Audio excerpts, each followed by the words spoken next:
This is the Ag Engineering Podcast that rolls right into the details on tools, tips, and techniques that improve you, your farm, and our world. I'm your host, Andy Chamberlain from the University of Vermont Extension, and this podcast is sponsored by Northeast SARE. Thanks for listening. Today's episode comes to you from Moncton, Vermont, where we visit with Stephen Park of Full Belly Farm. He and his wife, Sarah, established their farm in 2017 and have about 110 acres. They grow strawberries, blueberries, and vegetables and gross about $400,000 in sales, both in on-farm retail and wholesale markets. They're farming in the climate zone 5A. In this episode, we're walking and talking around the farm with Stephen. We'll get to know him a little bit, as well as we learn about his use of biodegradable plastics, an antique pot filler, using a bale shredder for mulching strawberries, as well as a few more goodies thrown in at the end. There will be more episodes coming shortly, going into further details on the strawberry systems and strawberry mulching, so stay tuned for that. To help set the stage, this was a cold, blustery, late October day when I visited the farm, so that's why it's a bit windy. It's got solar panels last year. Oh, fun. It's a nice addition. Our strawberry field that we just planted this year is it's a little bit of a walk. If you want to go down there, it's fine. You got time. Yep. It's down the other side of that tree line down there. And most of our high tunnels are down here in our propagation greenhouse. Building 2 more tunnels right now. Basic layout of soils here. This top part of the farm here is Amenia stony loam. Then it transitions into Virgin's clay down below. And then we have sections of like Elmwood fine sandy loam, which is it's a fine sandy loam, but it does have like a clay subsoil. So drainage and water issues are kind of something we constantly trying to improve and work on. But we tend to try to grow most of our strawberries up in the top part of the fields here, where we have more of the Amenia loam. So we pick on about 3 acres of June-bearing strawberries a year.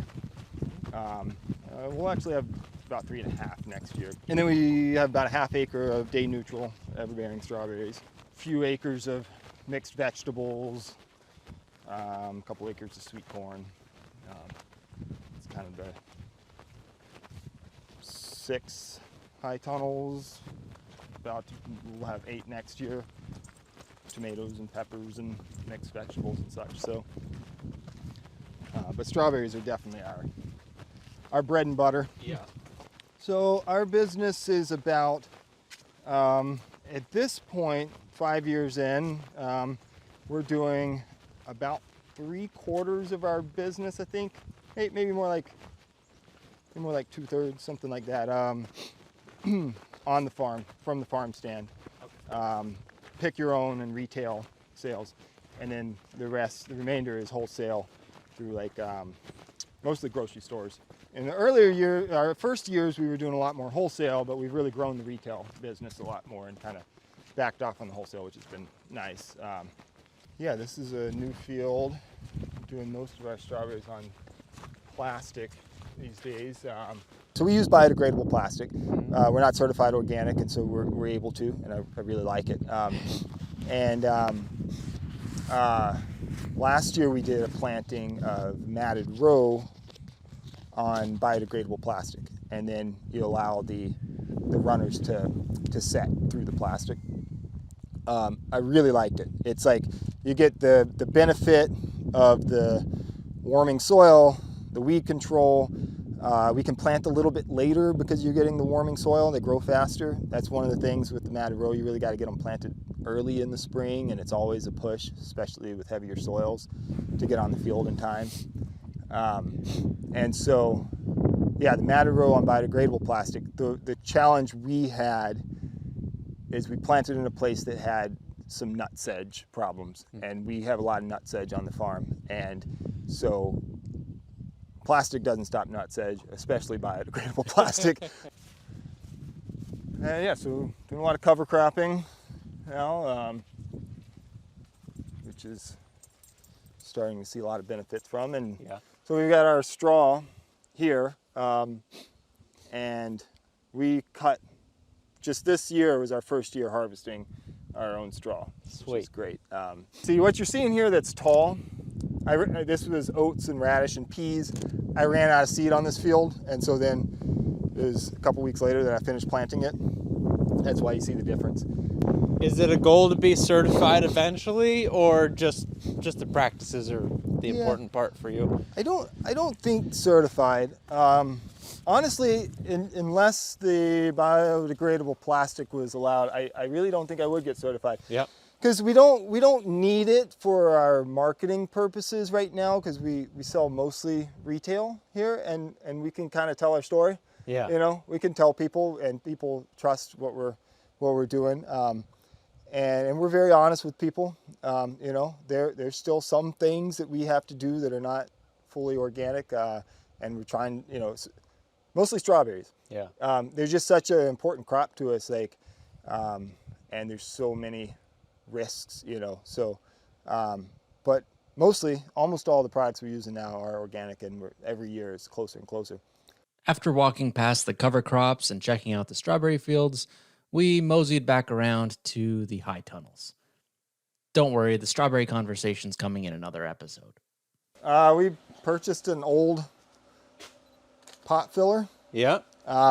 It's a little old and rough, but it's been great. Saved a lot of labor this year as we've been expanding our plant sales. So we bought this from Howard Prusik. Yeah. And he had used this one for years, and he just replaced it this last year. And I think he bought this one I think he told me he bought it from Pooh Sprague down at Edgewater Farm. Yeah.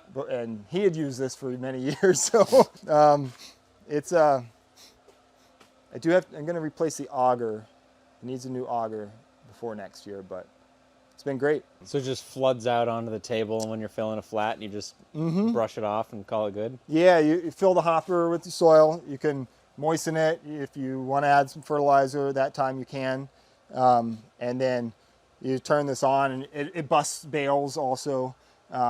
And that turns, and then there's an auger that feeds up through here and a foot control. And so we'll set up a table here to have like all of our baskets and flats and everything on, and then this foot control controls the auger, and it just dumps out. And so like with flats, I relay them all out, and you fill them and scrape them, you know. And with the hanging baskets and everything, you're just filling them and sending them over there for someone to pot up. So it's been huge labor saving. Yeah. So this machine is 90 years old and has been on at least 3 different farms that you know of. Yeah. How much did you spend to buy it? Oh gosh, I'd have to look back. I think it might have been $1,000. Yeah. I think so. I'd have to look back.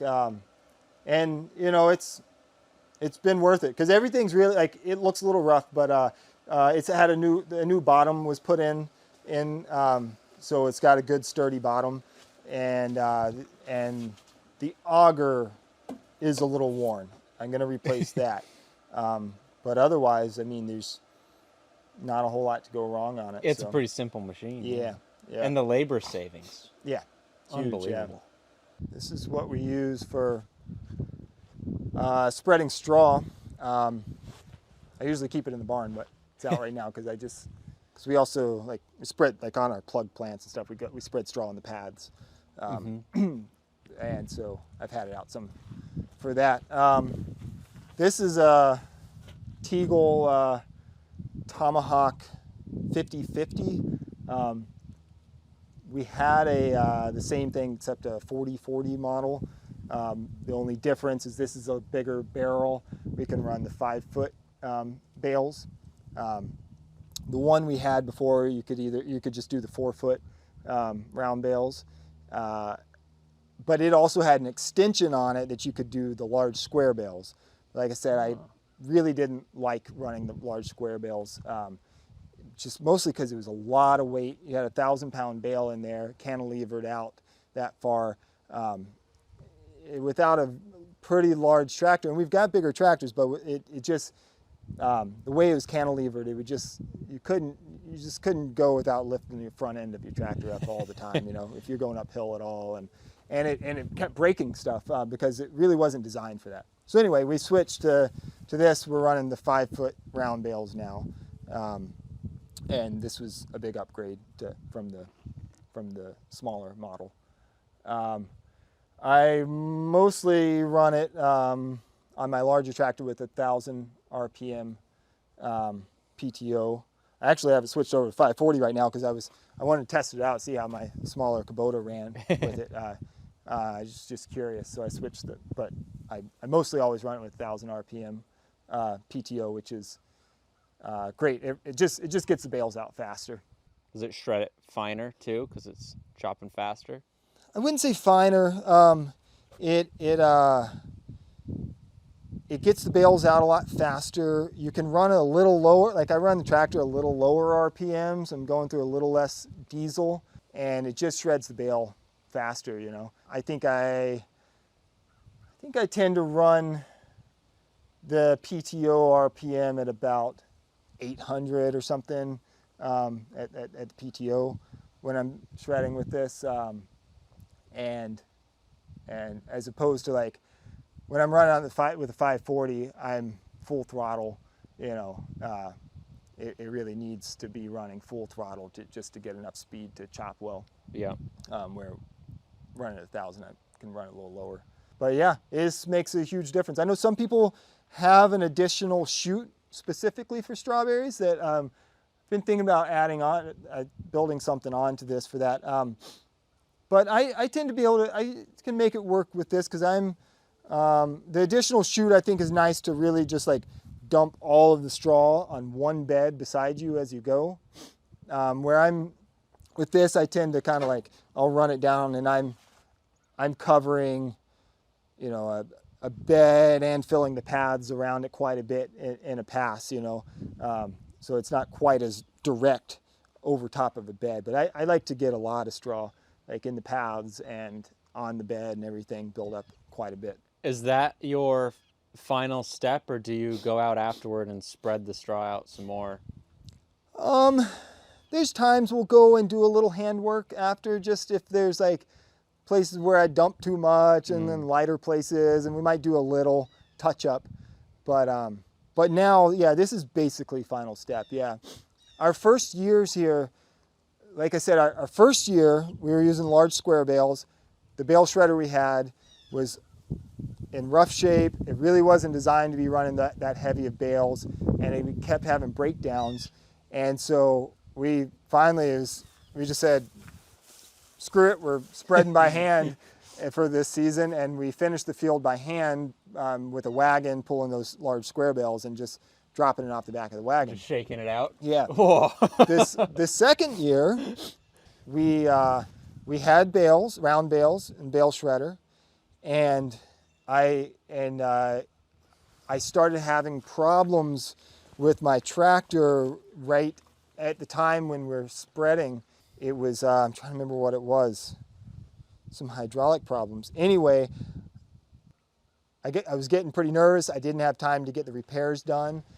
Got to get the straw on right now. And my wife and I ended up spreading the remainder of the field, which was probably about 2 acres by hand with round bales, unrolling round bales and spreading by hand. That was not fun. No. But it was one of those, like, we were having tractor issues and just had to get it done right then. Since then, I've had much better experience. Our first couple of years was not fun spreading straw. Now I can get it out pretty quickly. I do it by myself, and it takes 2 tractors, a loader and then the tractor for running the shredder. So it's a lot of on and off. I do have extra help, somebody working with me, staying on part-time through the winter. So I will have a second person running with me this year, which is going to make huge difference. It's a lot less on and off. You. It should take me about half the time, because I think last year it took me about a week of, and wow.